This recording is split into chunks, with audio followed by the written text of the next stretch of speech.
Bueno. El pasado viernes 10 de octubre, el mercado cripto vivió, sin exagerar, una de sus peores pesadillas. Hablamos de la mayor liquidación de apalancamiento de la historia, con proyectos del top 20 desplomándose más de un 60% en cuestión de minutos. La pregunta es, ¿qué demonios pasó? ¿Fue una simple reacción del mercado a unas noticias o estamos ante una de las mayores manipulaciones que hemos visto hasta hoy? Venga, vamos a ver qué hay detrás de todo esto. Para entenderlo bien, este va a ser nuestro plan de vuelo. Primero, vamos a analizar la magnitud real del desplome. Después, veremos la versión oficial, la de los aranceles, y lo vamos a contrastar con lo que de verdad pasó, siguiendo el rastro del dinero. Y finalmente, echaremos un vistazo a cómo está el mercado hoy y qué podemos esperar del ciclo cripto. Para empezar, hay que ponerle cifras a esta masacre para que se entienda la dimensión de lo que ocurrió. Y sinceramente, los números quitan el hipo. 19.500 millones de dólares. Repito, 19.500 millones. Esa fue la cantidad total liquidada de posiciones apalancadas. O sea, para que nos hagamos una idea, es 9 veces más que el récord anterior. ¡9 veces! Una auténtica barbaridad, una sangría que se llevó por delante a miles y miles de operadores. Y claro, detrás de estas cifras tan frías hay gente. Más de 1.600.000 cuentas de traders que se quedaron a cero, completamente liquidadas. Imaginaos, los ahorros y la inversión de años esfumados en unas pocas horas por un movimiento salvaje y repentino. Y ojo, que esto no fue solo cosa de Bitcoin. Lo más loco es ver cómo proyectos súper consolidados sufrieron caídas que no se veían ni en los peores días de FTX o la pandemia. Cardano, por poner un ejemplo, se fue de casi 85 céntimos a menos de 28 en un abrir y cerrar de ojos. Es que es como viajar casi 3 años atrás en el tiempo, de vuelta a los precios del último mercado bajista. Una locura. Entonces, ¿cuál fue la chispa que provocó todo este incendio? Bueno, la versión oficial, la que nos contaron, apunta directamente a la Casa Blanca, a una guerra comercial que parece que nunca se acaba. Todo empezó con un tuit de Donald Trump. Básicamente acusó a China de romper un pacto sobre la exportación de tierras raras, que son unos metales vitales para los chips y la inteligencia artificial. Y su reacción fue, pues, la de siempre: cancelar reuniones y soltar la bomba de un nuevo paquete de aranceles del 100% a partir del 1 de noviembre. El mercado, como era de esperar, entró en pánico y se fue al garete. Pero aquí es donde la cosa se pone interesante. ¿Fue solo eso? ¿Una reacción exagerada a un tuit?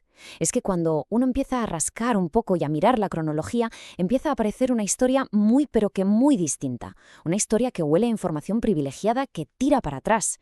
Esta es la pregunta del millón, porque hay pruebas que sugieren que alguien, o un grupito de alguienes, se preparó para sacar una tajada gigantesca de todo este caos. Y lo mejor de todo es que lo hizo justo antes de que todo saltara por los aires. A ver, vamos a analizar esta cronología, que es la clave. Primero, a las 10:57 de la mañana, Trump lanza su primera amenaza sobre los aranceles, y eso ya provoca una primera caída. Pero fijaos bien en esto. A las 4:30 de la tarde, una ballena, alguien con mucho dinero, abre una posición en corto multimillonaria. Y 20 minutos después, solo 20 minutos después, a las 4:50, Trump hace el anuncio oficial del 100% de aranceles. Ahí ya se desató el pánico total y la liquidación récord. El timing, como poco, es sospechoso, ¿no? Y aquí es donde atamos todos los cabos. Resulta que una cuenta creada ese mismo día ejecuta una venta masiva en corto. Para quien no lo sepa, esto es, básicamente, apostar a que el mercado se va a hundir. Y lo hacen justo antes del anuncio. ¿El resultado? Pues una ganancia de más de 100 millones de dólares. A este nivel, las casualidades no existen. Esto es, vamos, blanco y en botella. Inside trading. Así que la conclusión es bastante dura, pero es la que es. Nos utilizan como marionetas. Se aprovechan de las noticias para crear pánico, para liquidar a los inversores pequeños y para llevarse ellos toda la liquidez del mercado. Y esto no es una teoría de la conspiración, es lo que nos están gritando los datos de la propia blockchain.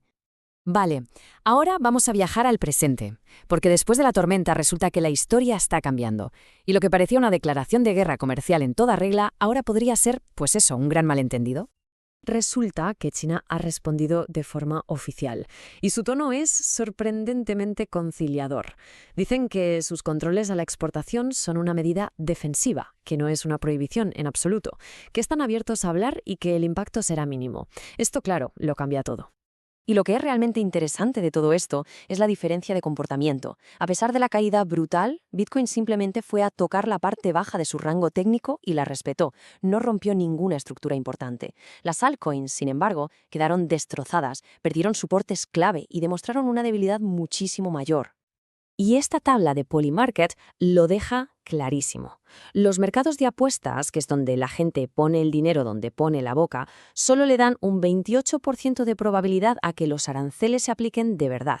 O sea, el mercado no se cree la amenaza. La gente está apostando a que esto es otra payasada de Trump y que acabará en nada. Muy bien, con todo este lío sobre la mesa, la pregunta es, ¿dónde nos deja esto de cara al futuro? Vamos a analizar las perspectivas del ciclo a corto, medio y largo plazo. Antes de nada, un concepto rápido pero fundamental, la media móvil exponencial de 50 semanas. Históricamente, mientras el precio de Bitcoin aguante por encima de esta línea en el gráfico semanal, la tendencia alcista a largo plazo sigue viva. Es, por así decirlo, el suelo de todo el mercado alcista. A día de hoy, y a pesar del batacazo, Bitcoin sigue cotizando por encima de esa media, que ahora mismo está en torno a los $100.000. Mientras no veamos 2 o 3 cierres de velas semanales por debajo de ese nivel, técnicamente hablando, la estructura alcista no se ha roto. El pánico ha sido solo a corto plazo.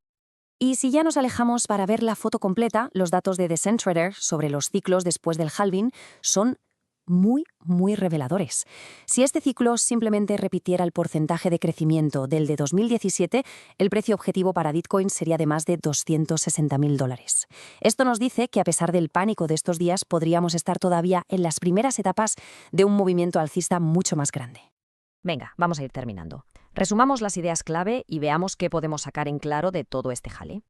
Y antes de la pregunta final, un par de cosas rápidas, como siempre. Recordad que esto es solo nuestra opinión, nuestro análisis y para nada un consejo financiero. Si os ha parecido útil y queréis más contenido así, la mejor forma de apoyar el canal es dejar un buen me gusta y suscribirse para ser los primeros en enteraros de todo. Y por supuesto, nos interesa muchísimo vuestra opinión, así que dejadla en los comentarios. Y para quien quiera profundizar, en la descripción tenéis el enlace a nuestros libros formativos. Y nos despedimos con esta pregunta en el aire. El mercado ha hecho una limpieza brutal de todo el apalancamiento. Históricamente, estos momentos de pánico extremo, aunque son muy dolorosos, suelen ser el pistoletazo de salida para grandes subidas. ¿Será posible que esta manipulación en realidad haya puesto la alfombra roja para el siguiente gran rally? El tiempo lo dirá.